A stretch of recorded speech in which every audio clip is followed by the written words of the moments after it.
si me dan un poquitico más de monitor aquí, se lo voy a agradecer. Solamente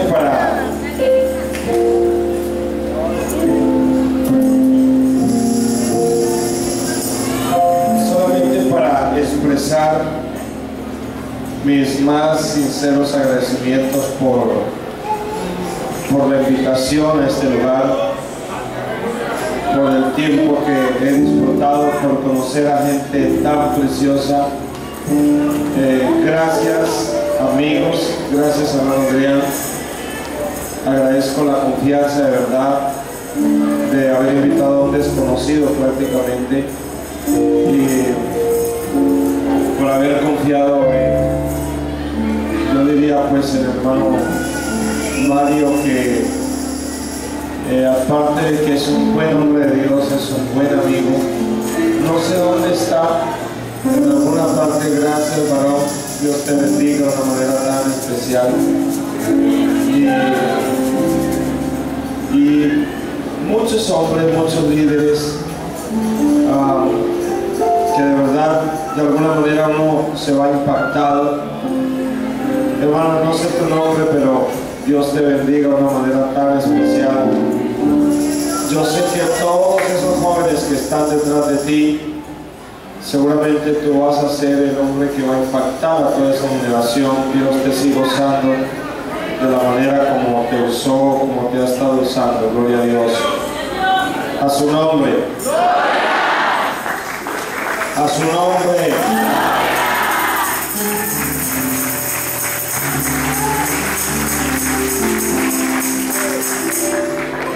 Yo creo que si usted me regalara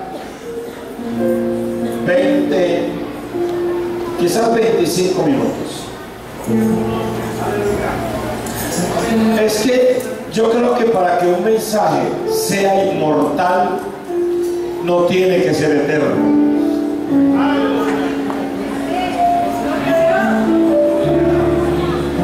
Yo creo en predicar corto.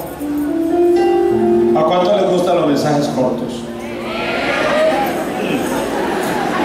Los demás tienen que arrepentirse.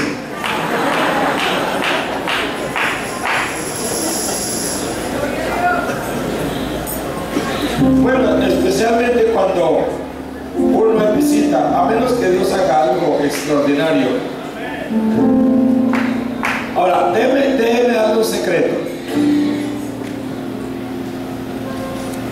Si usted quiere que nos vamos rápido, van a tener que decir amén. Porque yo también sé predicar 2 horas. 2 horas. Ay, Dios.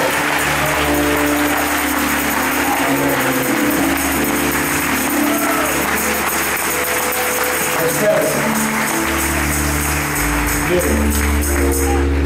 Entre más usted diga amén, y entre más se pare y aplaude al Señor, entonces me está dando la mejor indicación.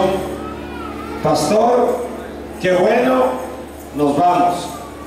Pero si usted se me queda ahí sentado, si no dice absolutamente nada, entonces pues yo me tomo mis 2 horas. Pero si usted dice amén, entonces yo digo, ok, vamos a cortar y vamos a alabar a Dios.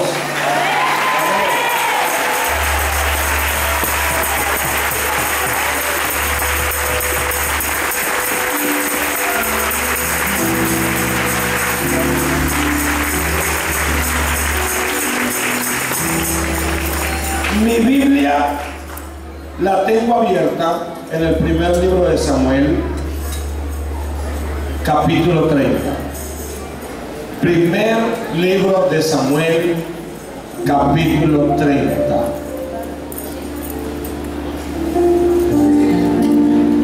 Primer libro de Samuel, capítulo 30.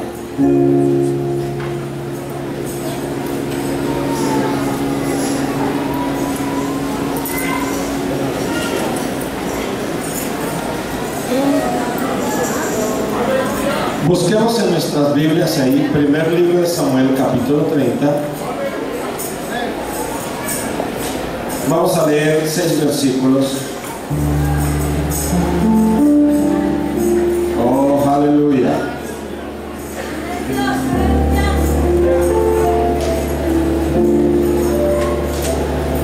Déjeme decir esta palabra,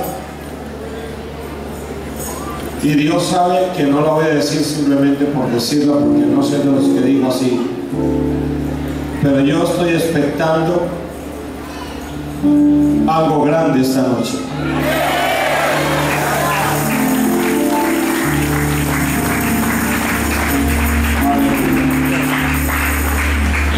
¿Estamos listos para la lectura? Cuando David y sus hombres vinieron a Siclag al tercer día, los de Amalek habían invadido el Negev y a Siclag, y habían asolado a Siclag y le habían prendido fuego, y se habían llevado cautivas a las mujeres y a todos los que estaban allí, desde el menor hasta el mayor, pero a nadie habían dado muerte, sino se los habían llevado al seguir su camino. Vino pues David con los suyos a la ciudad, y aquí que estaba quemada, y sus mujeres y sus hijos e hijas habían sido llevados cautivos. Entonces David y la gente que con él estaba alzaron su voz y lloraron hasta que les faltaron las fuerzas para llorar. Las dos mujeres de David, Ainoam jezreelita y Abigail, la que fue mujer de Nabal de Carmel, también eran cautivas. Y David se angustió mucho porque el pueblo hablaba de apedrearlo, pues todo el pueblo estaba en amargura de alma, cada uno por sus hijos y por sus hijas. Mas David se fortaleció en Jehová su Dios. Dígalo conmigo, mas David se fortaleció en Jehová su Dios. No, yo creo que lo podríamos decir mucho mejor. Dígalo conmigo, David se fortaleció en Jehová su Dios.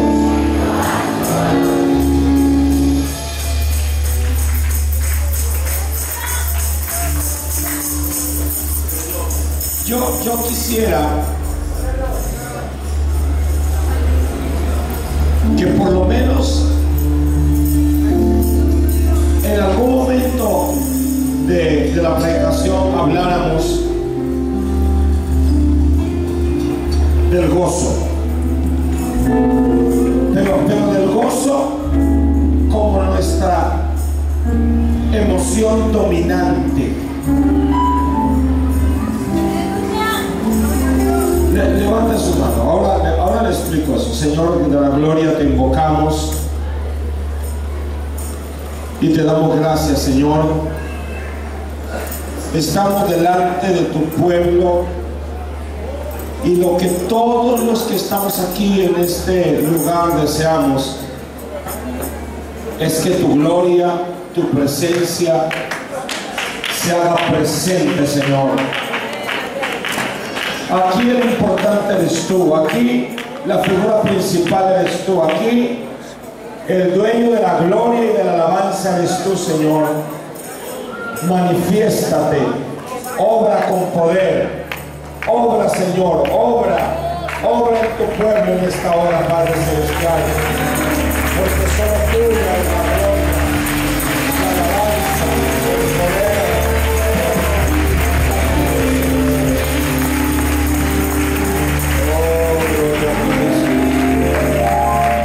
A su nombre, a su nombre.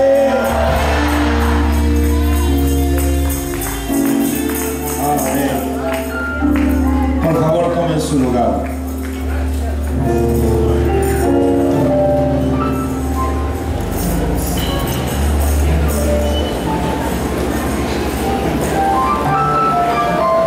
Mire, yo creo que después del Señor Jesucristo David es uno de los personajes más citados y más queridos en la Biblia. La mayoría de los que estamos en este lugar,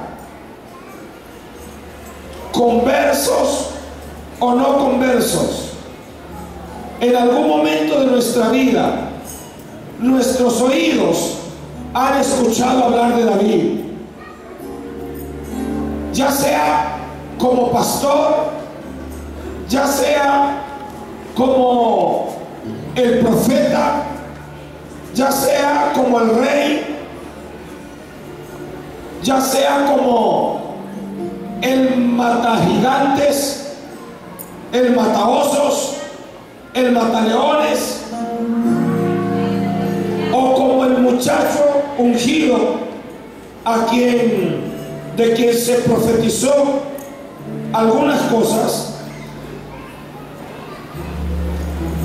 Y pienso que de alguna manera David vivió conforme, o vivió acorde más bien, con la profecía que se hizo de él, y que llegó a ser como la misión en su vida. Pero escuche esto: no siempre David estuvo allí en ese lugar de cumbre que uno lo conoce. De hecho, el pasaje que hemos citado nos deja entrever que llegó un momento en la vida de David que por circunstancias ajenas a su voluntad, él termina viviendo en la ciudad de Siclag. Es decir, Siclag está ubicada en el territorio de los filisteos. Y eso era ridículo. ¿Por qué?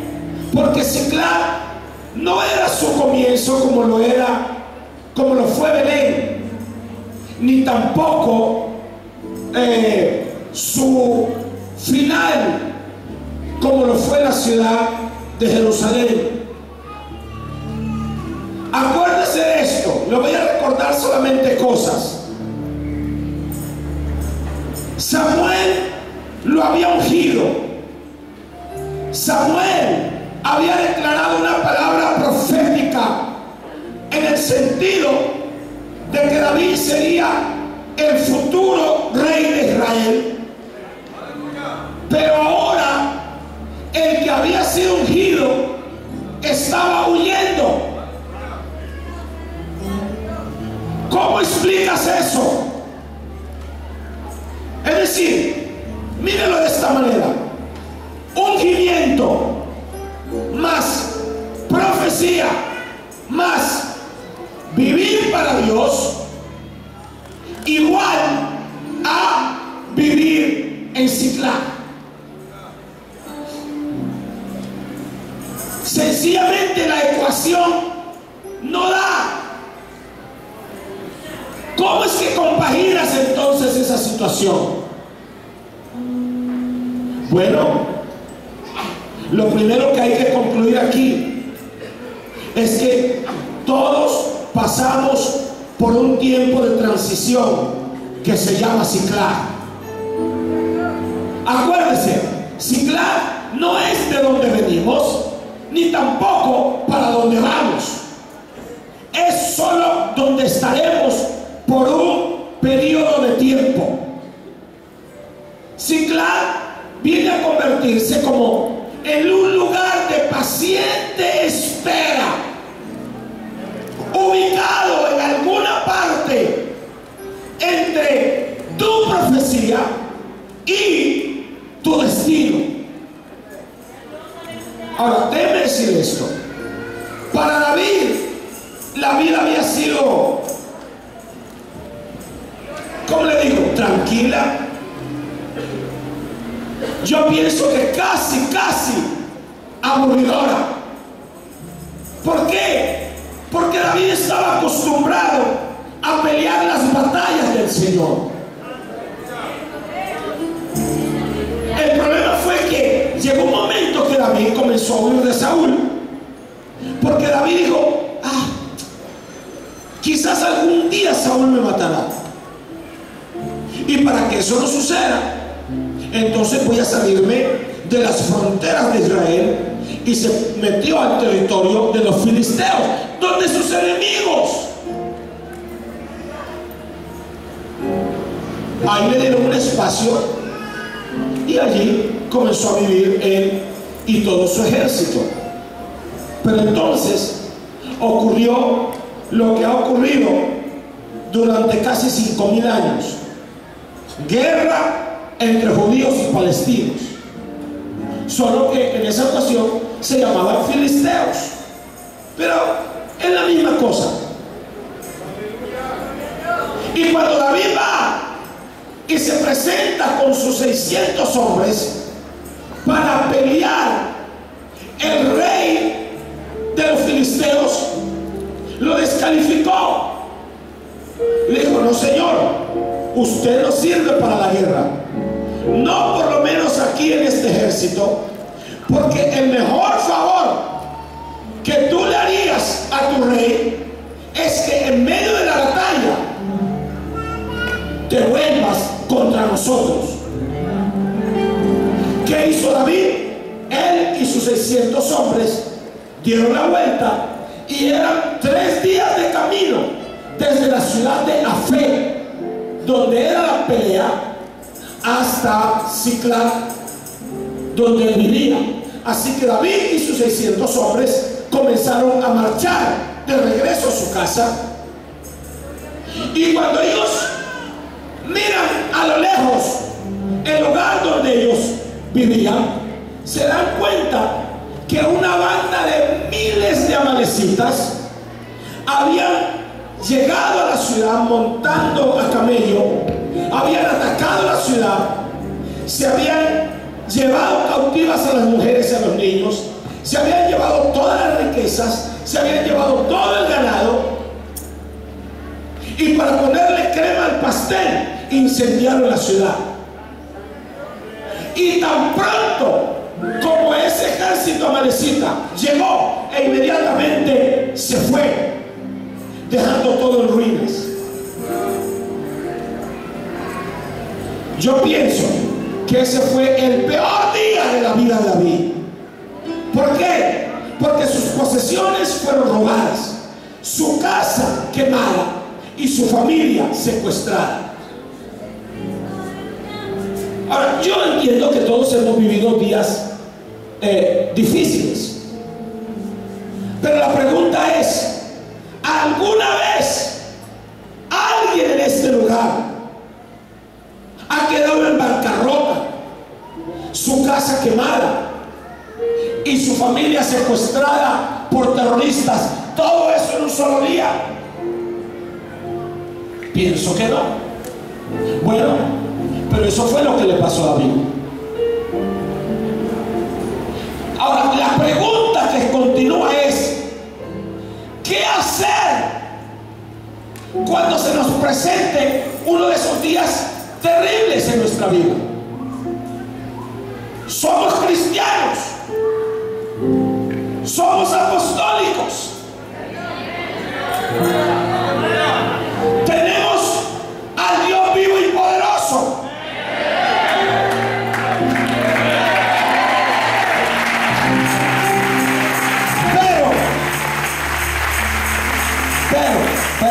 Pero, ¿qué hacer cuando tú sientes que como que el infierno entero se te ha venido encima? Le voy a decir qué hizo el ejército de David. David comandaba un ejército de 600 hombres, y la Biblia dice que cuando estos hombres se vieron en esa situación, todos esos hombres comenzaron a llorar. Y la Biblia dice que lloraron hasta que les faltaron fuerzas para llorar. ¿Alguien alguna vez ha estado así? ¿Sí? ¿Alguien? ¿Aló? Levante la mano, tranquilo, no hay problema. Sí, claro.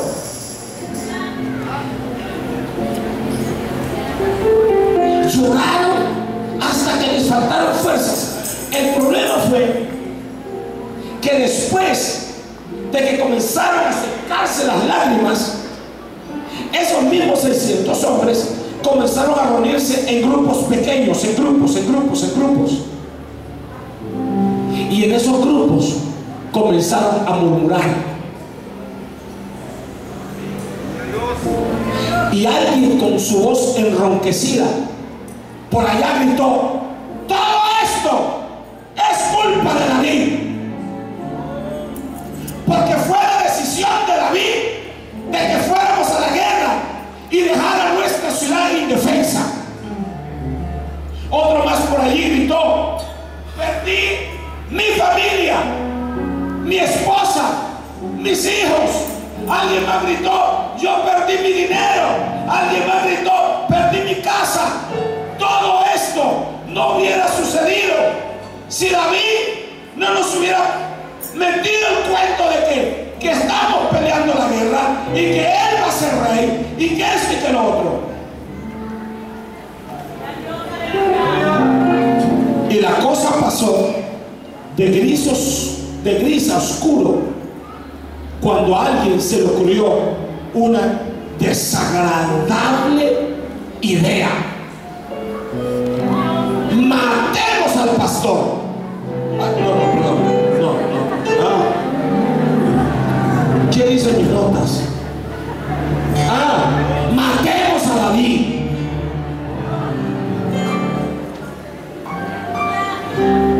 Que David pague por todo esto. Ahora, escuche esto. Yo estoy poniendo primero un fundamento antes de llegar donde quiero llegar.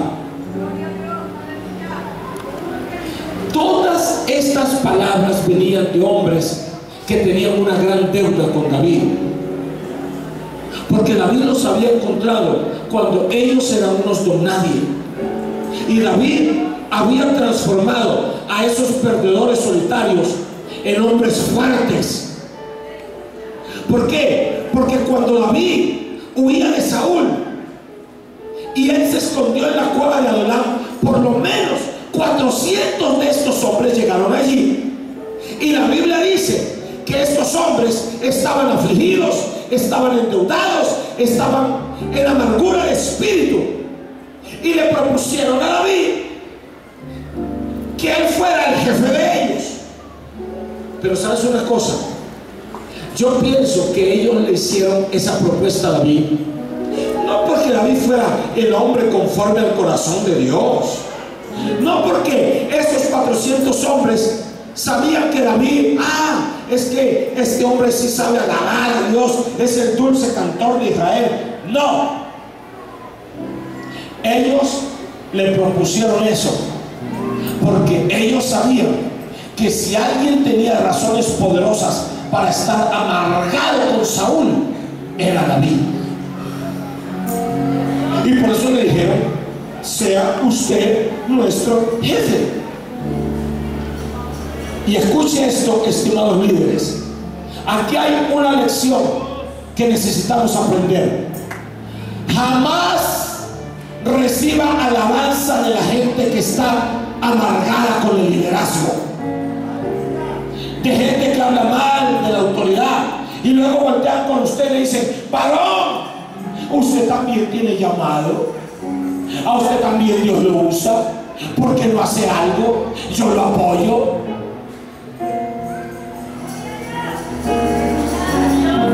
Ahí también uno dice amén. Vean, estos 400 hombres no tenían futuro, estaban endeudados, estaban afligidos, estaban descontentos con la vida. En otras palabras, estaban en total bancarrota, en problemas y deprimidos. Hasta que David, el héroe nacional, el que le había dado muerte a Goliat, estaba ya en esa cueva, y ellos fueron a la cueva a hablar con él, porque no tenía nada que perder. Porque en realidad, cuando uno no tiene nada, pues no tiene nada que perder. Y yo supongo que en ese momento, cuando ellos le vieron la espada que le pertenecía a Goliat, le comenzaron a hacer muchas preguntas.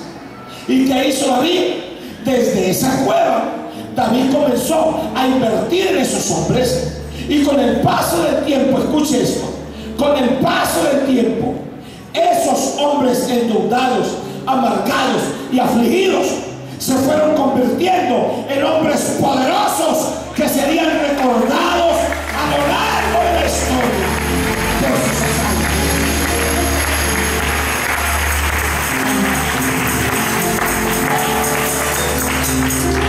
¿Y qué pasó? Cambió su perspectiva, porque salieron de sus deudas a prosperidad, dejaron la aflicción por la paz, dejaron el descontento por el propósito. ¡Aleluya!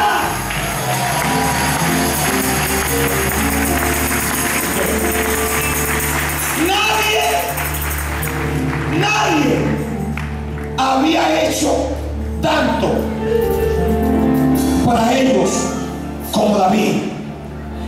El punto es que en ese momento, en ese instante en Siclag, cuando la tormenta arreciaba, cuando estaban enfrentando su mayor reto, de lo único que hablaban era de matar a David.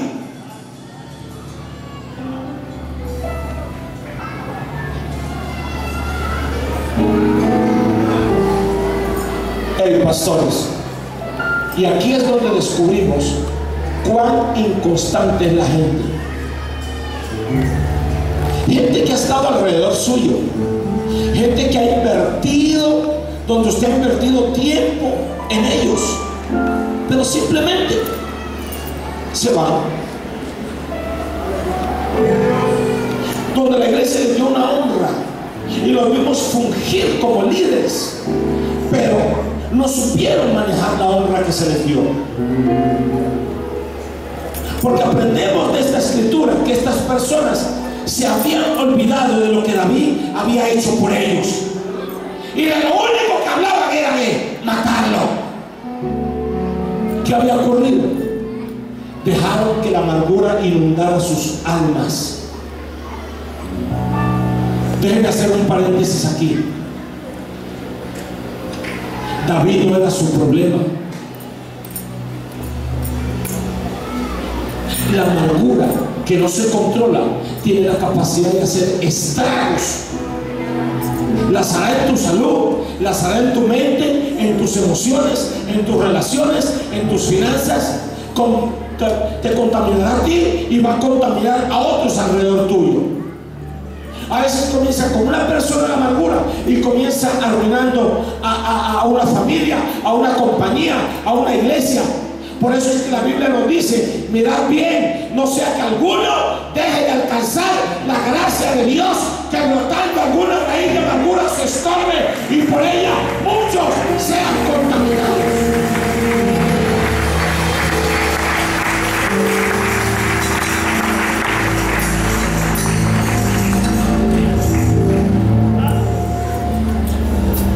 Si tú te permites amargarte por los problemas, te van a crear más problemas. No solamente para ti, sino para todos los que te rodean. Es como si yo me tomo el veneno y estoy esperando que mi hermano se muera. Pero yo me tomé el veneno y estoy ahí esperando a ver a qué horas cae. ¿A qué horas? No va a caer.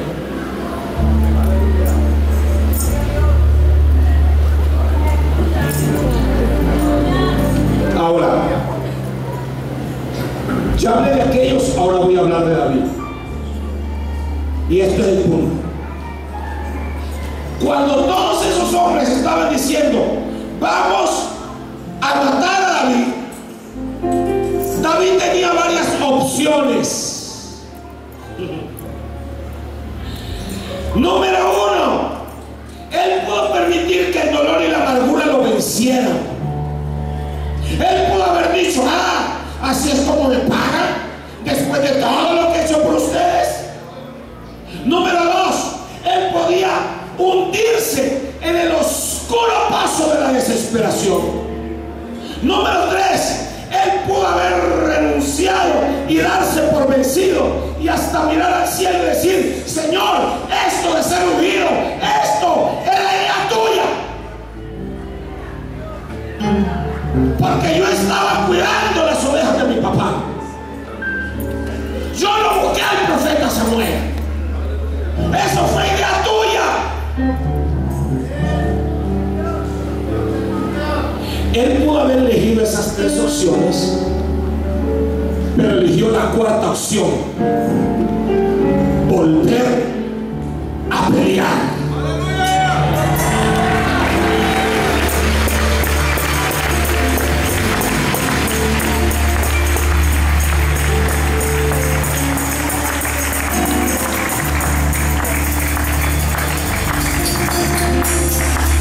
Pelear.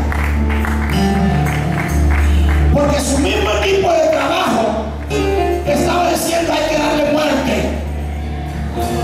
Pero David sabía quién era su Dios.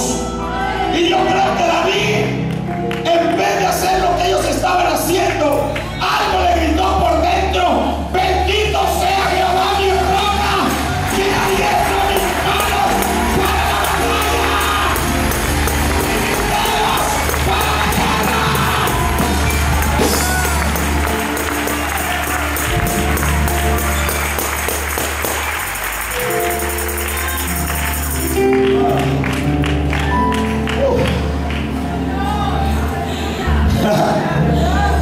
Pero ¿sabes qué? Antes de volver a pelear, él necesitaba recobrar sus fuerzas, recobrar su valentía. Porque cuando David miró a su alrededor, él lo único que miraba era hombres desalentados. Él no tenía a nadie que lo alentara. Así que la Biblia dice que él tuvo un recurso: fortalecerse en Jehová su Dios.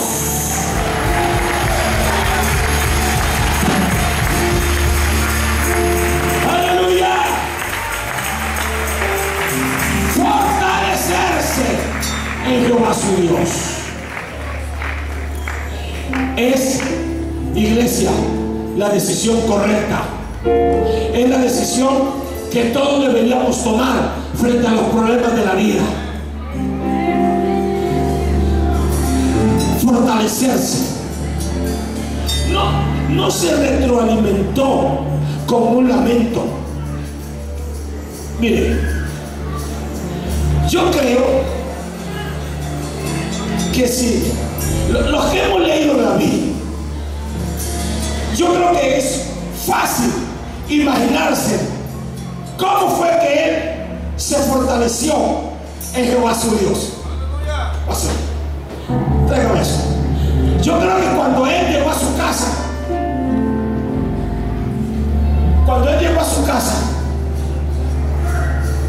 y estaba escuchando la murmuración de aquellos que estaban diciendo: hay que apedrearlo, hay que apedrearlo, hay que matarlo, de pronto David recordó su vieja arpa. Quizás no se había quemado, quizás la tenía por allí, y comenzó a hacerle algún tipo de sonido, a ver, algún tipo de sonido.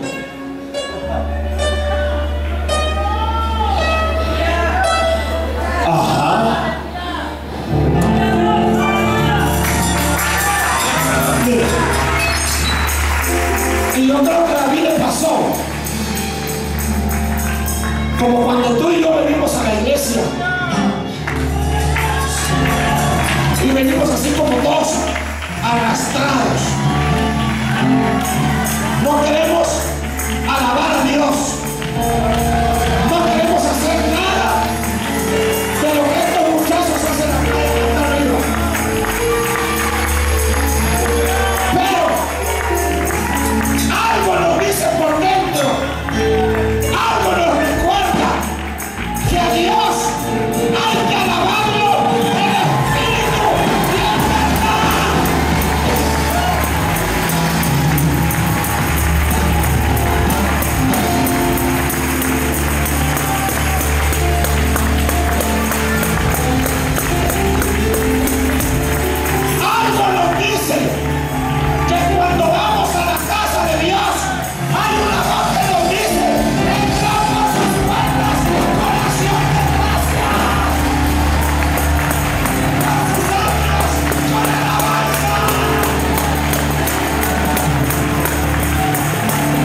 decisión que David tomó.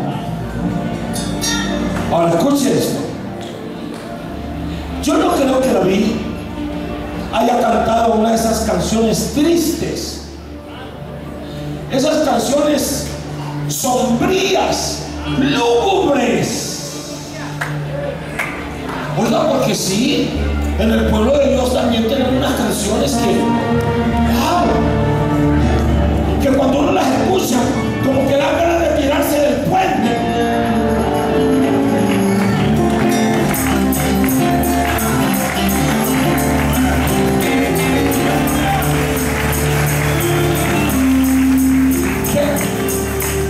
Que se parecen a esas canciones de Paquita la del barrio. No, hermano, es que a mí no me gustan esas canciones que cantan los jóvenes hoy. Bueno, hijo, por lo menos hágale a esa de descuartizado, esa que dice que si me falta la voz, entonces la hago con las manos, pero si no tengo manos, pues no la hago con los pies.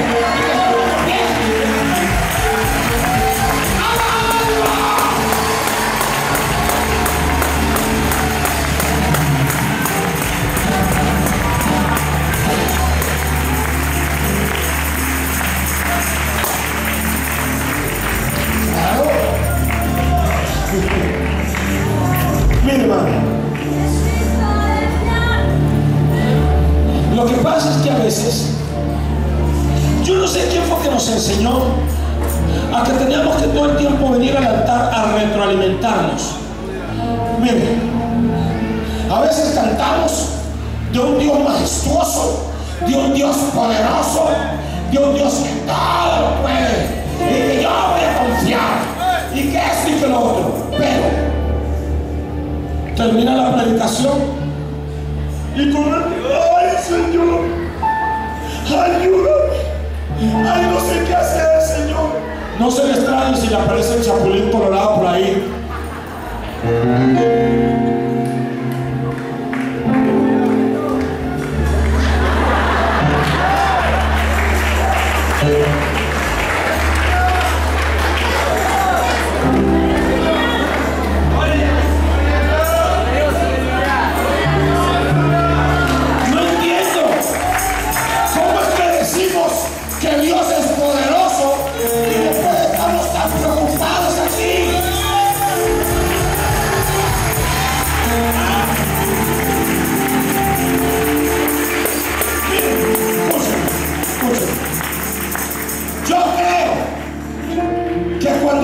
Fortaleció Jehová su Dios, y si lo que hizo David fue alabar y glorificarle a él, yo no creo que David haya cantado una canción triste y lúgubre y sombría. Yo creo que David cantó del poder y de la majestad de Dios. Yo creo que David cantó del Creador que hizo los cielos y la tierra.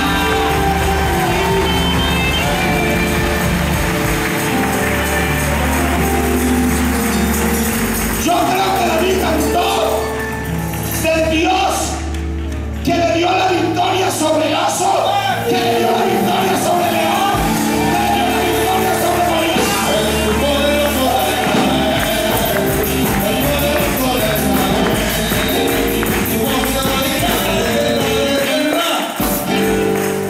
Al poderoso de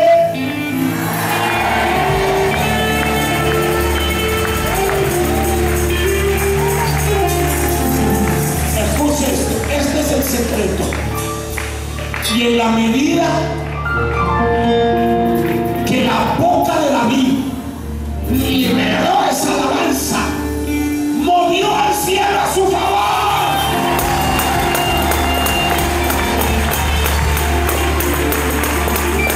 Y por ahí derecho hizo estragos en las huestes infernales que no querían derrotar. ¡Gloria a Dios! ¡Gloria a Dios!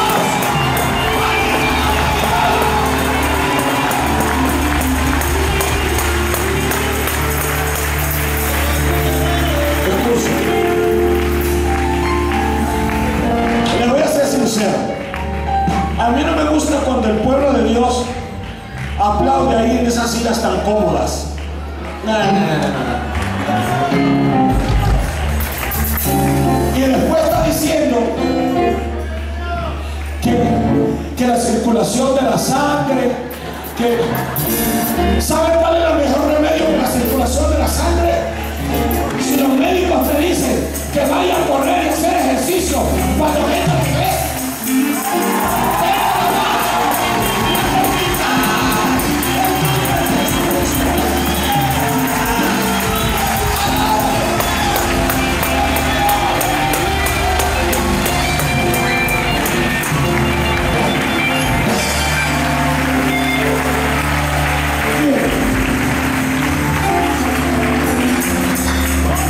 cuando David estaba en las ruinas de su casa,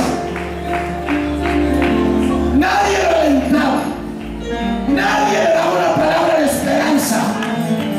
Miraba al norte, miraba al sur, al este o al oeste, no había nadie, así que miró al único lugar donde se debe mirar. Alza tus ojos a los montes.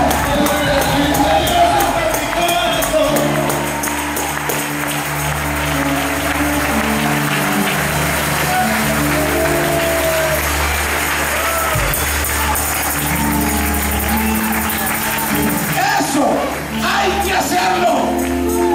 Amén. Alzaré mis ojos a los montes, de donde vendrá mi socorro.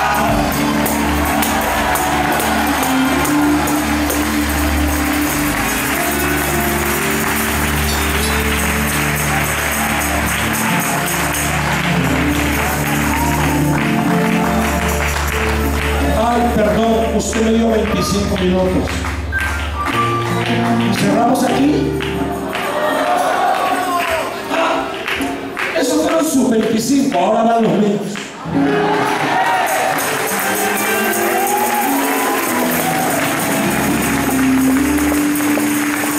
Escuche esto. Mire, David sabía que Dios era su constante. ¿Qué significa eso? Que Dios no cambia. Dios no cambia. Dije, Dios no cambia. Cuando usted tenga temor, Dios no cambia. Cuando usted va a enfrentar algo difícil, Dios es el mismo. Cuando tenga problemas, Dios sigue siendo Dios.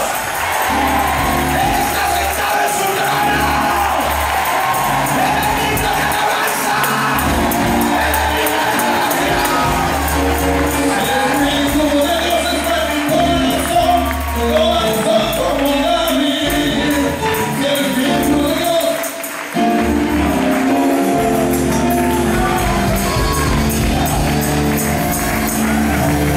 Yo sé, hijo, más que te revientas, pero dame un poco más.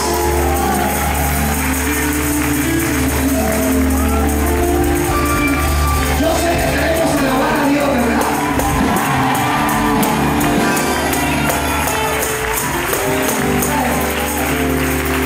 Escuchen esto. En medio de tus problemas, tu deber es alabar a Dios.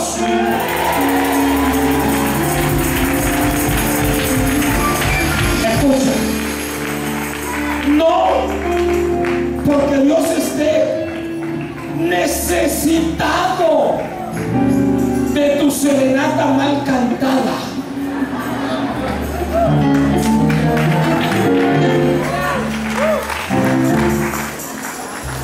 ¿Usted cree que Dios está desesperado para que tú le cantes? ¿Sabe qué es lo que pasa? Lo que pasa es que cuando tú alabas a Dios, tú te liberas de las ataduras.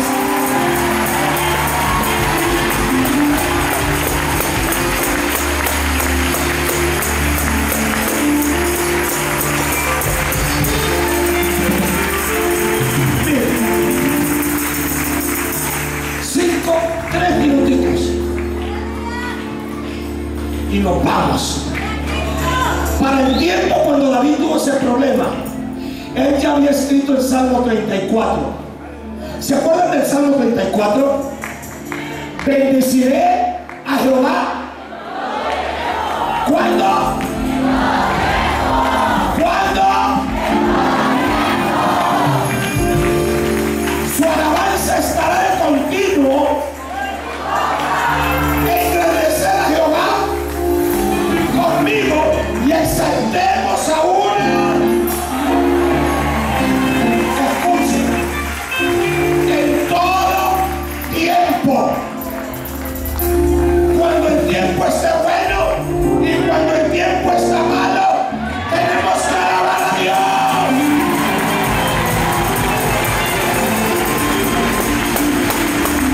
En salud o enfermedad hay que alabar a Dios.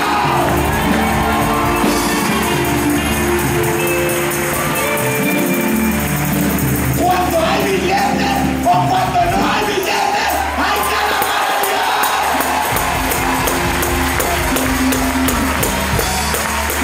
¿Por qué?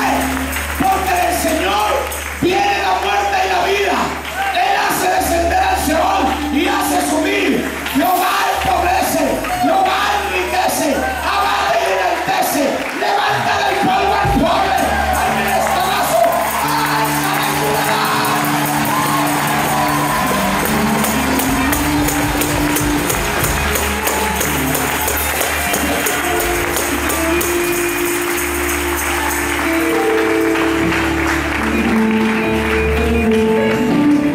Dije 3 minutos, me queda 1 minuto y medio.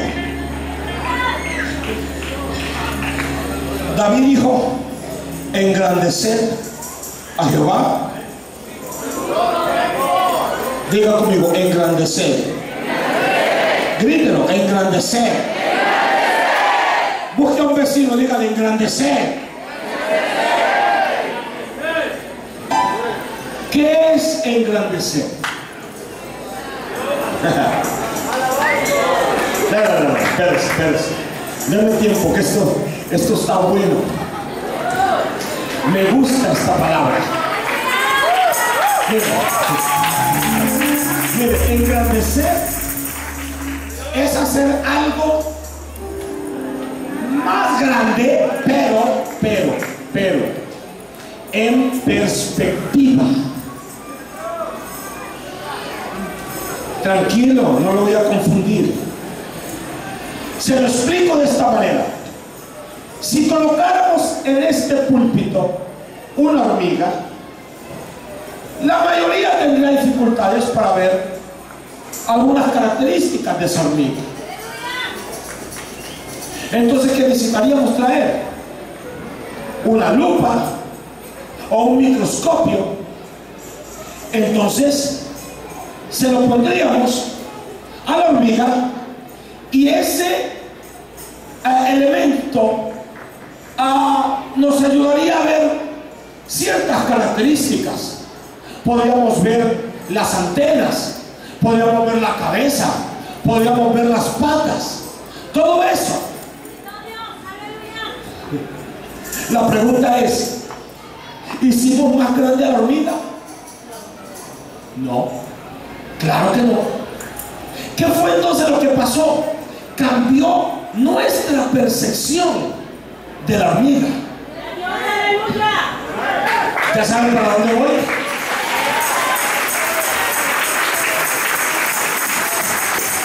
Pero si de pronto usted lo sabe, se lo voy a decir. No